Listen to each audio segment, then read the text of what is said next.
Dr. Nachi Sinha is here with us today. We've had him on many times before, and you'll be glad to know he's back, talking about Chapter 8 from his book, Empowered and Strong, Navigating Safely Through the Storms of Life. And this chapter is called The Source of the Opinion Matters. Good afternoon, how are you?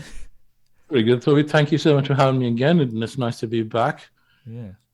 Yeah, so this is an interesting topic, isn't it? The sort of opinion matters, and why I find this interesting is because we many times things bother us, right? I mean, we get affected by what people say, how people we meet, and so on. They say certain things, but it's important that to understand that opinion is fine, but one also has to understand about what the source of the opinion is to figure out whether it's credible or not.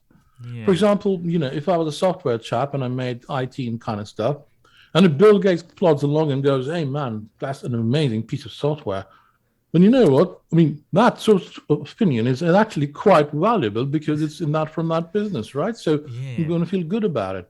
But let's say, for example, I make a very good software, and Bill Gates has said this is really nice, and then I go and tell my friend who has nothing to do with computers, and he looks at me and goes, "That's awful." So now the problem is, am I going to feel bad about what my friend said? Or am I going to ask myself about, okay, it's the same thing, two different people, different opinions. So which should matter to me? Yeah. What emotion should I carry? Mhm. And that's where I now ask myself, who was saying it? Yeah. For example, if somebody who you really care about and love, if they tell you that you're an awful person, then that matters a lot. And if somebody off the street goes and say, "Hey, get off," I can't be bothered if someone on the street says that, right? It's from that perspective, and that you can be careful about what you listen to and what you take to heart. Always ask yourself what the source is and where it comes from. Yeah, and there's a quote, isn't there? I can't remember it word for word, but it's like, those outside of the arena don't know what it's like inside. And I think that Right. happens a lot, maybe in sport particularly. People give maybe footballers a lot of abuse if they don't score a goal.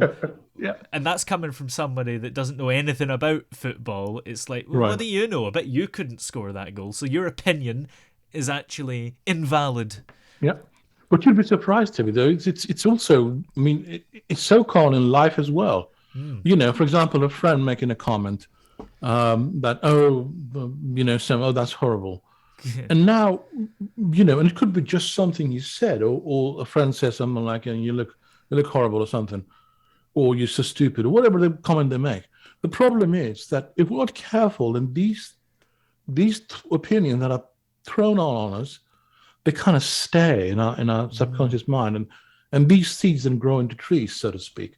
So somebody said something really, nasty and totally of no relevance at all 5 years ago, and now suddenly it's become a big issue for me. It's gone into a tree, which is eating into my confidence because of a comment that my friend made about my unpolished shoes 5 years ago, and said that if you can't have your shoes polished, how are you going to succeed in life? Yeah. Now, can you imagine? That's how life is. People make all kinds of comments and opinions. So you got to be able to see that opinions are there, dime a dozen, but be careful about what you take on. Yeah. And there's also something, isn't there, where 99 people could say something really nice to you, and then Yeah, one person says something horrible. You're going to remember what that one person said out of all that's of them. correct. That is correct. That is correct. And so it also depends on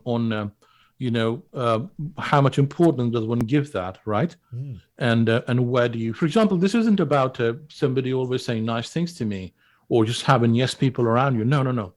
This is about having, for example, the same example regarding, the software chap, right?